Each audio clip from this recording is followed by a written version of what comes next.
Welcome to N I news. ముందుగా headlines చూద్దాం.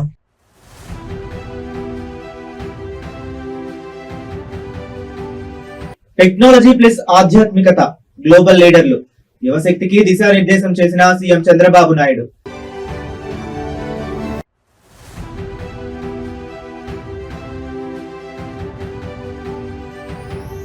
ముంబైలో పవన్ కళ్యాణ్ ను పరామర్శించిన సీఎం చంద్రబాబు, ఆరోగ్య పరిస్థితిపై ప్రత్యేక ఆకృతి.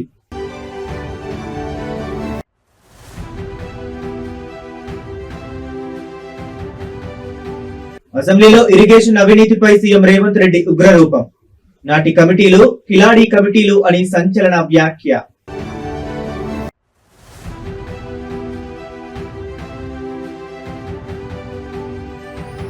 ఢిల్లీ పీఠం కదిలేలా పార్లమెంట్ లో తెలంగాణ గలం.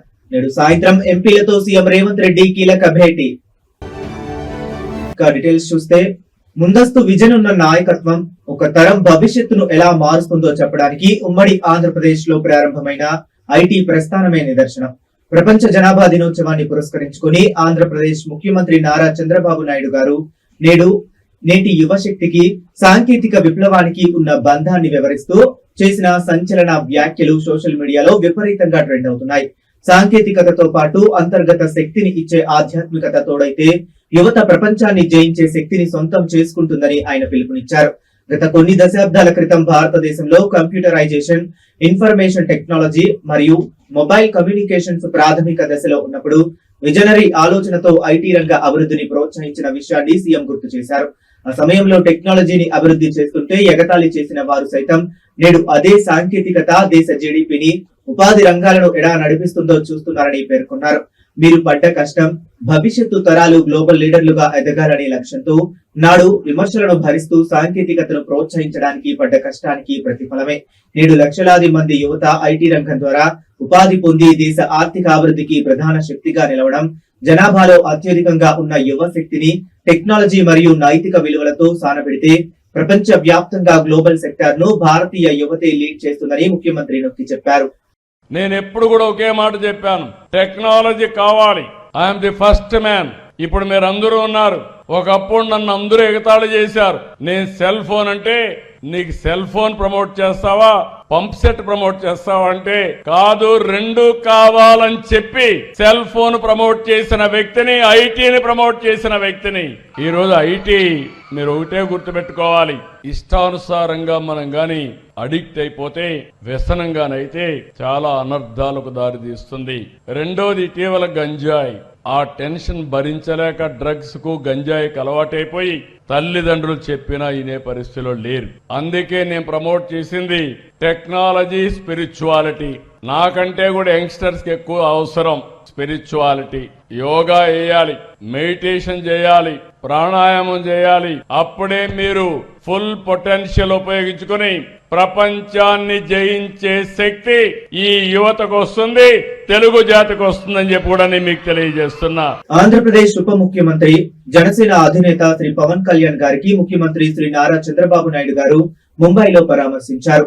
కుడి భుజానికి విజయవంతంగా శస్త్రచికిత్స చేయించుకుని ముంబైలో విశ్రాంతి తీసుకుంటున్న పవన్ కళ్యాణ్ గారి నివాసానికి వెళ్లిన ముఖ్యమంత్రి ఆయన ఆరోగ్య పరిస్థితిని స్వయంగా అడిగి తెలుసుకున్నారు. గత కొంతకాలంగా కుడి భుజం నొప్పితో బాధపడుతున్న ఉప ముఖ్యమంత్రి పవన్ కళ్యాణ్ గారు ఇటీవల ముంబైలోని ఒక ప్రముఖ ఆసుపత్రిలో శస్త్రచికిత్స చేయించుకున్నారు. ఈ ఆపరేషన్ విజయవంతంగా ముగియడంతో ఆయన ప్రస్తుతం అక్కడ వైద్యుల పర్యవేక్షణలో విశ్రాంతి తీసుకుంటున్నారు.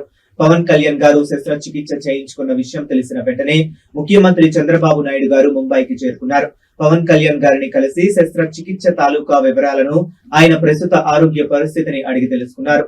మీరు పడ్డ కష్టం, సుదీర్ఘ రాజకీయ ప్రస్థానంలో ఎడతెరిపి లేని ప్రచారాలు, ప్రజా పర్యటనల వల్ల భుజానికి తీవ్రమైన శ్రమ కలిగిందని, ఈ సర్జరీ తరువాత ఆయన పూర్తి ఆరోగ్యంతో, సరికొత్త ఉత్సాహంతో తిరిగి ప్రజాక్షేత్రంలోకి అడుగు పెట్టాలని ముఖ్యమంత్రి ఆకాంక్షించారు.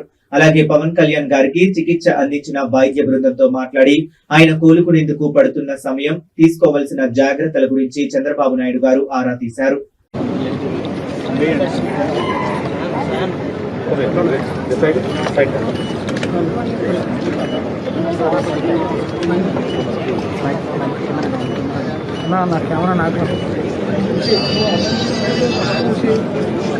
శ్రేంద్ర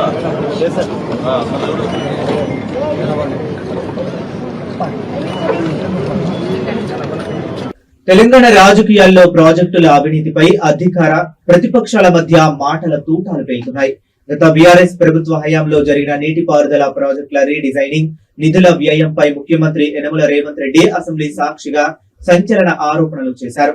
మాజీ సీఎం కేసీఆర్ ఏర్పాటు చేసిన కమిటీలను కిలాడి కమిటీలుగా అభివర్ణించిన రేవంత్ రెడ్డి, ఆ కమిటీలలో హరీష్ రావు, కేటీఆర్, నాటి మంత్రిగా ఉన్న ఈటెల రాజేందర్ కీలక సభ్యులుగా ఉన్నారని ఆరోపించారు. తెలంగాణ ఇరిగేషన్ ప్రాజెక్టుల వ్యయాల నియంత్రణ కమిటీల ఏర్పాటుపై జరిగిన చర్చలో ముఖ్యమంత్రి రేవంత్ రెడ్డి తీవ్ర ఆగ్రహం వ్యక్తం చేశారు.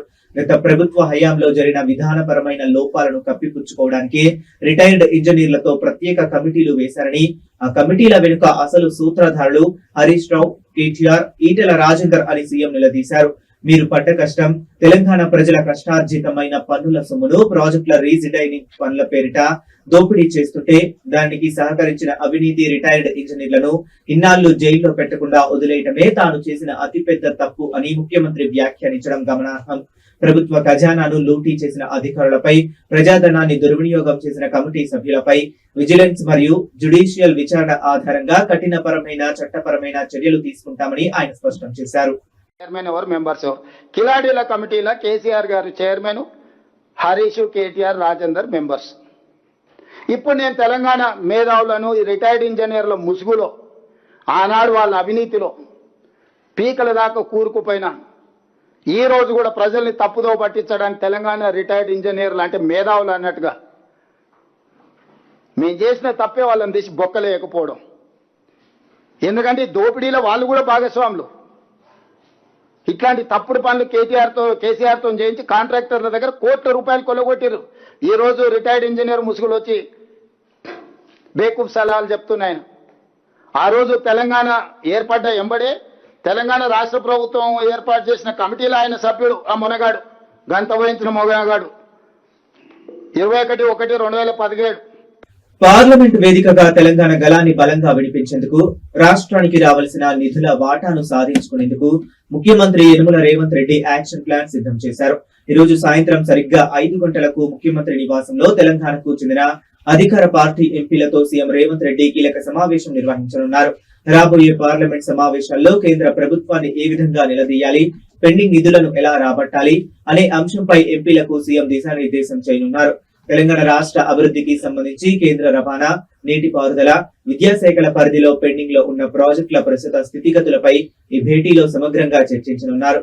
ముఖ్యంగా ఉమ్మడి ఆంధ్రప్రదేశ్ విభజన చట్టంలో హామీలతో పాటు రాష్ట్రానికి రావాల్సిన అదనపు నిధుల కేటాయింపులపై ఢిల్లీ వేదికగా ఎంపీలు అనుసరించాల్సిన ఉమ్మడి వ్యూహాన్ని రేవంత్ రెడ్డి ఖరారు చేయబోతున్నారు. ఈ క్రమంలోనే డిప్యూటీ సీఎం మరియు ఆర్థిక మంత్రి భట్టి విక్రమార్క ప్రతి ప్రాజెక్టుకు సంబంధించిన క్షేత్రస్థాయి రికార్డులు, కేంద్రం నుంచి రావాల్సిన బకాయిల వివరాలతో కూడిన ప్రత్యేక పవర్ పాయింట్ ప్రెజెంటేషన్ ను ఎంపీల ముందు ఉంచనున్నారు. మీరు పడ్డ కష్టం, రాష్ట్రంలో రాష్ట్ర హక్కుల సాధన కోసం క్షేత్రస్థాయిలో అధికారులు, ప్రజాప్రతినిధులు నివేదికలు రూపొందించడానికి పడ్డ కష్టాన్ని పార్లమెంట్ లో బలమైన వాదనగా మార్చి ఢిల్లీ పీఠం కదిలేలా పోరాడటమే ఈ సమావేశం ముఖ్య ఉద్దేశం. రాజకీయాలకు అతీతంగా రాష్ట్ర ప్రయోజనాలే పరమావధిగా పోరాడాలని ఎంపీలను సీఎం కోరనున్నారు. దేశంలోని అతిపెద్ద శ్రామిక సంక్షేమ వైద్య నెట్వర్క్ అయిన ఈఎస్ఐ పరిధిలో సరికొత్త విప్లవానికి కేంద్ర ప్రభుత్వం వేదికను సిద్ధం చేసింది. కార్మికులు, వారి కుటుంబాలకు అత్యున్నత స్థాయి వైద్య సేవలు అందించే లక్ష్యంతో 668 కోట్ల నిధులతో నిర్మించిన 7 ఈఎస్ఐ హెల్త్ కేర్ ప్రాజెక్టులను మంగళవారం కేంద్ర మంత్రి మన్సుఖ్ మాండవియా గారు ప్రారంభించనున్నారు. ఈ చారిత్రాత్మక నిర్ణయంతో దేశ వ్యాప్తంగా దాదాపు 53 లక్షల మంది లబ్ధిదారులకు అత్యాధునిక సూపర్ స్పెషాలిటీ చికిత్సలు అందబోతున్నాయి. అలాగే భాగ్యనగరంలోని ప్రముఖ సనత్ నగర్ ఈఎస్ఐ ఆసుపత్రిలో కొత్తగా ఏర్పాటు చేసిన ఓపీడీ బ్లాక్ కూడా రేపటి నుంచే రోగులకు సేవలు అందించనుంది. కేంద్ర కార్మిక మరియు ఉపాధి మంత్రిత్వ శాఖ పరిధిలో చేపట్టిన ఈ 7 ప్రాజెక్టులు దేశీయ వైద్య రంగంలో మౌలిక సదుపాయాలను గణనీయంగా పెంచనున్నాయి. విదేశీ ప్రమాణాలకు ధీటుగా నిర్మించిన ఈ నూతన బ్లాక్లలో ఐసీయూ, అడ్వాన్స్డ్ ల్యాబ్స్ మరియు ప్రత్యేక డయాగ్నోస్టిక్ సేవలను అందుబాటులోకి తెస్తున్నారు. ముఖ్యంగా తెలంగాణ, ఆంధ్రప్రదేశ్ రాష్ట్రాల నుంచి నిత్యం వేలాది మంది రోగులతో రద్దీగా ఉండే హైదరాబాద్ సనత్ నగర్ ఈఎస్ఐ హాస్పిటల్ ఈ సరికొత్త ఓపీడీ బ్లాక్ నిర్మాణం ఒక మైలు రాయిగా నిలవనుంది. మీరు పడ్డ కష్టం ప్రతిరోజు గంటల తరబడి ఓపీడీ టోకెన్ల కోసం క్యూ లైన్ లో నిలబడి వైద్యం అందక ఇబ్బందులు పడ్డ సామాన్య కార్మిక కుటుంబాల కష్టాన్ని తీరుస్తూ వేగంగా సేవలు అందించేలా ఈ అత్యాధునిక మల్టీ స్టోర్డ్ ఓపీడీ సదుపాయాన్ని డిజైన్ చేశారు. రేపు సాయంత్రం జరిగే అధికారిక డిజిటల్ లాంచ్ ద్వారా ఈ 7 ప్రాజెక్టులు దేశ సేవకు అంకితం కానున్నాయి.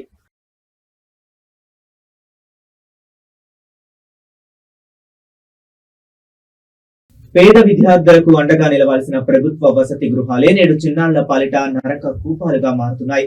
పోలవరం జిల్లా గౌరీదేవిపేటలోని ప్రభుత్వ సాంఘిక వసతి గృహంలో మానవత్వాన్ని, విద్యా వ్యవస్థను నిలదీసే అత్యంత అమానుషమైన ఉదాంతం ఒకటి వెలుగులోకి వచ్చింది.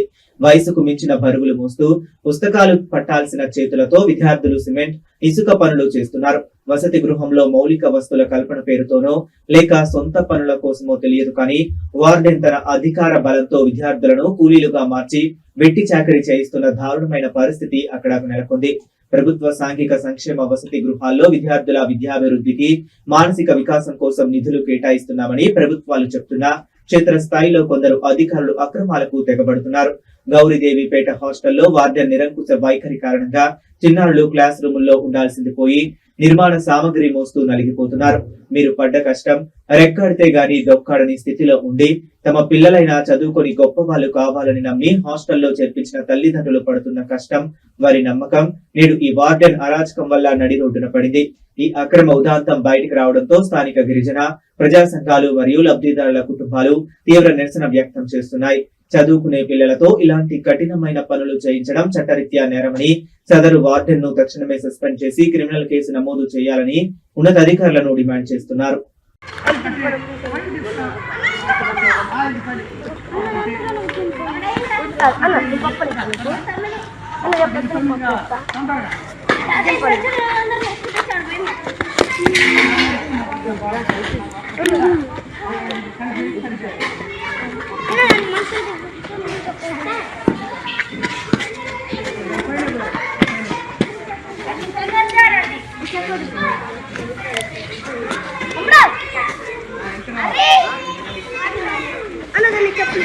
ఆంధ్రప్రదేశ్ లో కూటమి ప్రభుత్వం ల్యాండ్ గ్యాంబ్లింగ్ పై కఠినంగా ఉంటామని చెప్తున్నా క్షేత్రస్థాయిలో అధికార పార్టీ నేతల భూదాహం, అభం శుభం తెలియని దళిత వాడలను, మూగజీవులను నడి రోడ్డున పడేస్తుంది. నెల్లూరు జిల్లా సర్వేపల్లి, జట్లకొండూరు పంచాయతీల పరిధిలో తీవ్ర కలకలం రేపుతున్న ఒక భూ ఆక్రమణ ఉదాంతం ఇప్పుడు నేరుగా ముఖ్యమంత్రి నారా చంద్రబాబు నాయుడు పీఠాన్ని ప్రశ్నిస్తుంది. అరుంధతి వాడకు చెందిన దళిత ప్రజలు దశాబ్దాలుగా వాడుకుంటున్న కర్మాంత్రాల శ్మశాన భూమిని, గ్రామంలోని బర్రెలు, పశువులు నీరు తాగే తొట్టెలను ఒక స్థానిక టీడీపీ నేత రాత్రికి రాత్రే జేసీబీలతో పూడ్చివేయడం తీవ్ర ఉద్రిక్తతకు దారితీసింది. ప్రభుత్వ భూమికి సంబంధించిన రికార్డులను అక్రమంగా మార్చుకుని తన సొంత భూమిగా మార్చుకుంటున్నాడంటూ ప్రజలు ఆగ్రహంతో ఊగిపోతున్నారు. నెల్లూరు జిల్లాలోని ఈ గ్రామాల్లో శ్మశాన వాటికకు సంబంధించిన ప్రభుత్వ భూమిని సబ్ రిజిస్టర్ మరియు స్థానిక రెవెన్యూ అధికారుల అండదండలతో రికార్డులు మార్చేసి ఒక ప్రైవేట్ ల్యాండ్ పూల్ గా మార్చేందుకు సదరు టీడీపీ నేత ప్రయత్నిస్తున్నట్లు ఆరోపణలు వస్తున్నాయి. దీనిపై అరుంధతి వాడ ప్రజలు, సర్వేపల్లి నియోజకవర్గ సివిక్ ఫోరమ్స్ తీవ్ర ఆగ్రహం వ్యక్తం చేసింది. మీరు పడ్డ కష్టం, పేద ప్రజలు తమ ఆఖరి సంస్కారాలు నిర్వహించుకోవటానికి పశువులను సాకుతూ దశాబ్దాలుగా ఆ భూములపై ఆధారపడి పడుతున్న కష్టాన్ని, ఊరి ఉమ్మడి ఆస్తులను అధికార బలంతో హరించాలని చూడడం అత్యంత అమానుషం. ఈ ఆక్రమణలను తక్షణమే నిలిపివేయాలని, శ్మశాన భూమిని కాపాడాలని స్థానికులు డిమాండ్ చేస్తున్నారు.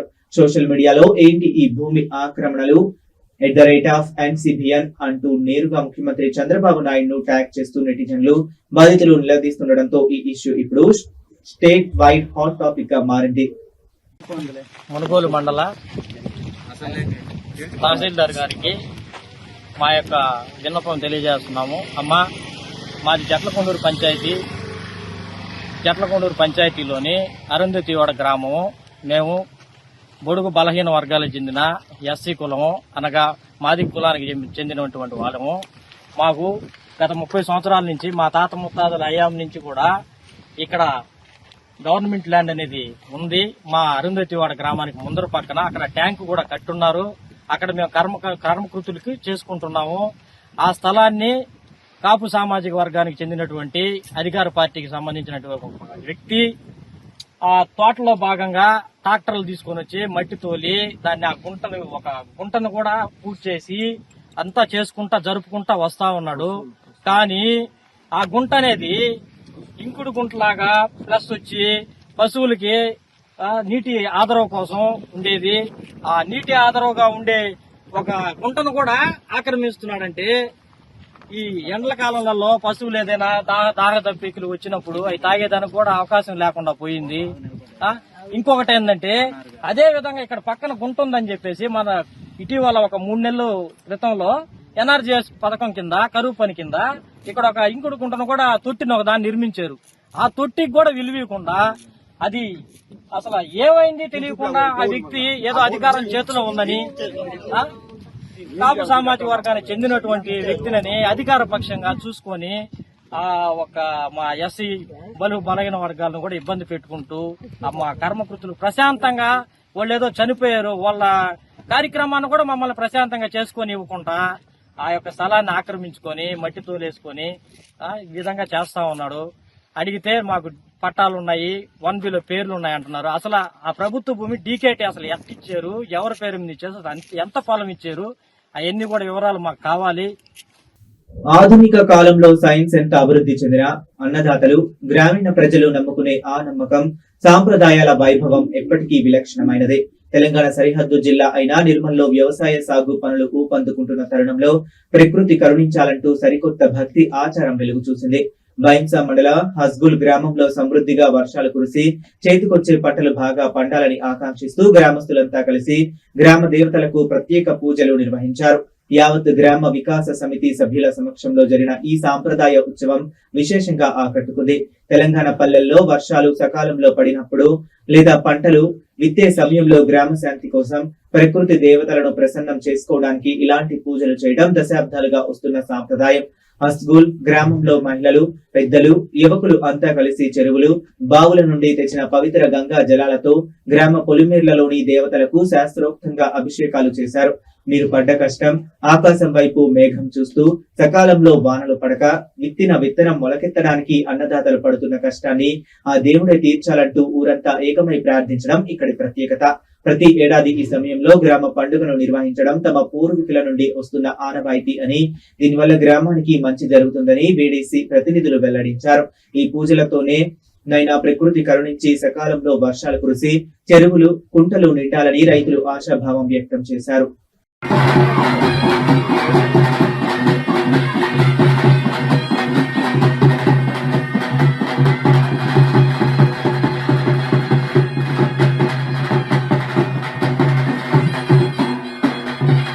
ఖమ్మం నగరపాలక సంస్థ పరిధిలోని కార్మిక నిరసనల సెగ ఒక్కసారిగా రాజుకుంది. తమ న్యాయమైన డిమాండ్లను పరిష్కరించాలంటూ కాంట్రాక్ట్ పారిశుద్ధ్య కార్మికులు సమరశంఖం పూరించారు.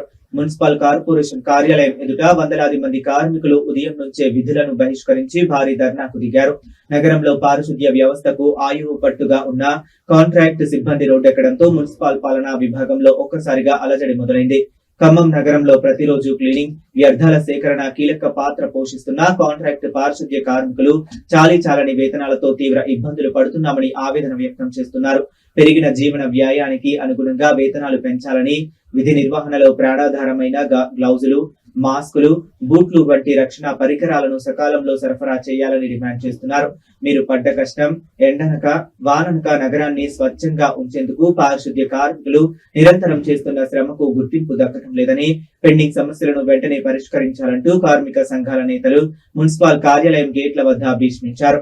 సమస్య జటిలం కాకుండా చూసేందుకు రంగంలోకి దిగిన అసిస్టెంట్ మున్సిపల్ కమిషనర్ కార్మికులతో నేరుగా చర్చలు జరిపారు. సదరు కాంట్రాక్టర్ తో అత్యవసర సమావేశం ఏర్పాటు చేసి పెండింగ్ సమస్యలన్నింటినీ త్వరితగతిన పరిష్కరిస్తామని అధికారికంగా హామీ ఇవ్వడంతో ప్రస్తుతానికి పరిస్థితి కొంత నిమ్మలించింది. చాలా మంది ఇప్పుడు ఇక్కడే మన నరేంద్ర గారు దండం పెట్టా, దశకాలు పెట్టా, ఇంతవరకు సెలవు ఇట్లా ముస్లిం పండుగ వచ్చినా చేస్తున్నారు, దసరా వచ్చినా చేస్తున్నారు, శివరాత్రి వచ్చినా దగ్గర మనగలు పోయాలి, చర్చిల దగ్గర మనమే పోయాలి, మసీదుల దగ్గర మనమే పోయాలి, మన ఇంట్లో మనం చేసుకోవడానికి పండుగ చేసుకోవడానికి. అంతర్జాతీయ సరిహద్దుల్లో మళ్లీ మోగిన యుద్ధ భేరి.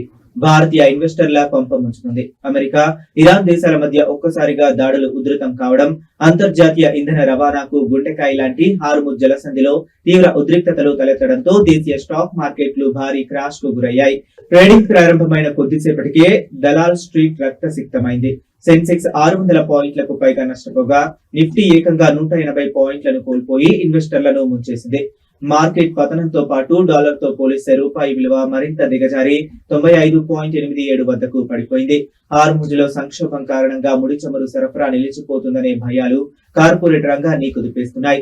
ముఖ్యంగా ఏవియేషన్ రంగంపై తీవ్ర ప్రభావం పడడంతో ఇండిగో షేర్లు 2.05% మేర కుప్పకూలాయి. వీటితో పాటు గ్లోబల్ సప్లై చైన్ దెబ్బతినే ప్రమాదం ఉండడంతో టాటా స్టీల్ 1.86%, మారుతి సుజుకి 1.63% మేర నష్టాల్లో కొనసాగుతున్నాయి. మీరు పడ్డ కష్టం. సామాన్య ఇన్వెస్టర్లు ఎంతో నమ్మకంతో మార్కెట్లలో పెట్టుబడులు పెట్టి లాభాల కోసం చూస్తున్న తరుణంలో ఈ అంతర్జాతీయ యుద్ధ భయాలు వారి కష్టార్జితాన్ని రాత్రికి రాత్రే ఆవిరి చేస్తున్నాయి. విదేశీ ఇన్వెస్టర్లు తమ పెట్టుబడులను భారీగా వెనక్కు తీసుకుండడంతో రూపాయి విలువపై తీవ్ర ఒత్తిడి పడింది. ప్రస్తుతం రూపాయి 0.51% పడిపోయి 95.87 వద్ద ట్రేడ్ అవుతూ చారిత్రాత్మక పతనాన్ని నమోదు చేసింది. గత కొన్ని వారాలుగా ఆకాశమే హద్దుగా దూసుకెళ్తూ సామాన్యుడికి అందనంత ఎత్తుకు చేరిన పసిడి ధరలు ఒక్కసారిగా దిగొచ్చాయి. పెళ్లిళ్ల సీజన్ ముగింపు నేపథ్యంలో మార్కెట్ లో డిమాండ్ తగ్గడంతో గ్లోబల్ కమోడిటీ మార్కెట్ లో చోటు చేసుకున్న మార్పులతో హైదరాబాద్ బులియన్ మార్కెట్ లో ఇవాళ బంగారం ధరలు భారీగా క్షీణించాయి. కేవలం ఒక్క రోజు వ్యవధిలోనే 10 గ్రాముల మేర బంగారంపై 1000 రూపాయలకు పైగా ధరలు తగ్గడంతో జ్యువెలరీ షాపుల వైపు కొనుగోలుదారులు అడుగులు వేస్తున్నారు. అయితే వెండి ధరలు మాత్రం మార్కెట్ లో స్థిరంగా కొనసాగుతున్నాయి. హైదరాబాద్ మార్కెట్ రికార్డుల ప్రకారం అత్యంత స్వచ్ఛమైన 24 క్యారెట్ల 10 గ్రాముల బంగారం ధర ఇవాళ 1420 రూపాయల మేర పతనమై 1,42,910 వద్ద ట్రేడ్ అవుతుంది. మరోవైపు సాధారణంగా వినియోగదారులు ఆభరణాల తయారీ కోసం కొనుగోలు చేసే 22 క్యారెట్ల 10 గ్రాముల పసిడి ధర కూడా 1,300 పడిపోయి 1,31,000 వద్ద లభిస్తుంది. మీరు పడ్డ కష్టం, కష్టపడి సంపాదించిన సొమ్ముతో ఆడబిడ్డల పెళ్లిళ్ల కోసం, భవిష్యత్తు ఇన్వెస్ట్మెంట్ కోసం బంగారం కొనలేక ఇన్నాళ్లు ఆందోళన చెందిన సామాన్యులకు ఈ ధరల తగ్గుదల పెద్ద ఊరటనిచ్చింది. బంగారం ధరలు తగ్గినా పారిశ్రామిక డిమాండ్ బలంగా ఉండడంతో కేజీ వెండి ధర ఎలాంటి మార్పు లేకుండా 2,40,000 వద్దే పరుగును కొనసాగిస్తుంది. అయితే బులియన్ మార్కెట్ హోల్సేల్ ధరలకు, స్థానిక జ్యువెలరీ మార్కెట్ రిటైల్ ధరలకు నగరాన్ని బట్టి స్వల్ప తేడాలు ఉంటాయని, ఈ ప్రకటించిన రేట్లకు 3% జీఎస్టీ అదనంగా చెల్లించాల్సి ఉంటుందని మార్కెట్ నిపుణులు స్పష్టం చేస్తున్నారు. తెలుగు రాష్ట్రాల్లో ప్రకృతి విలక్షణమైన మలుపు తీసుకుంది. వర్షాకాలం పతాక స్థాయికి చేరాల్సిన జులై మాసంలో మునుపెన్నడూ లేని విధంగా వేసవిని మించిపోయేలా ఎండలు మండిపోతున్నాయి. ఆంధ్రప్రదేశ్, తెలంగాణ వ్యాప్తంగా ఎండ తీవ్రత విపరీతమైన ఉక్కపోతతో హాలాహలం సృష్టిస్తుంది. నిన్న ఒక్కరోజే తిరుపతిలో గరిష్టంగా 41 డిగ్రీల ఉష్ణోగ్రత నమోదు కావటం వాతావరణ మార్పుల తీవ్రతకు అద్దం పడుతుంది. పలు జిల్లాల్లో సాధారణం కంటే అదనంగా వేడి గాలులు వీస్తుండటంతో జనం ఇళ్ల నుంచి బయటకు రావడానికి భయపడుతున్నారు. వాతావరణ శాఖ నివేదికల ప్రకారం కరువుసీమ తిరుపతిలో 41 డిగ్రీలు నమోదు కాగా, జంగమహేశ్వరంలో 40.5 డిగ్రీలు, తీర ప్రాంతమైన బాపట్లలో 40.2 డిగ్రీల గరిష్ట ఉష్ణోగ్రతలు నమోదు జీవనాన్ని అస్తవ్యస్తం చేస్తున్నాయి. తెలంగాణలోనూ దాదాపు ఇదే రకమైన పొడి వాతావరణం, వడగాల్పుల పరిస్థితులు కొనసాగుతున్నాయి.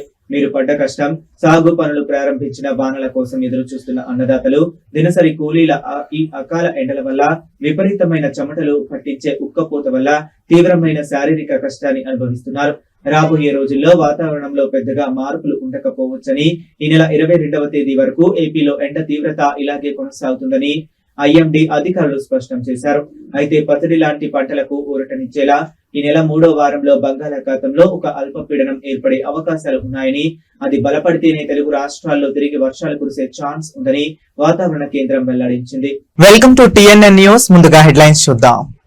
ఇవి ఇప్పటి వరకు ఉన్న అప్డేట్స్. మరిన్ని అప్డేట్స్ కోసం కీప్ వాచింగ్.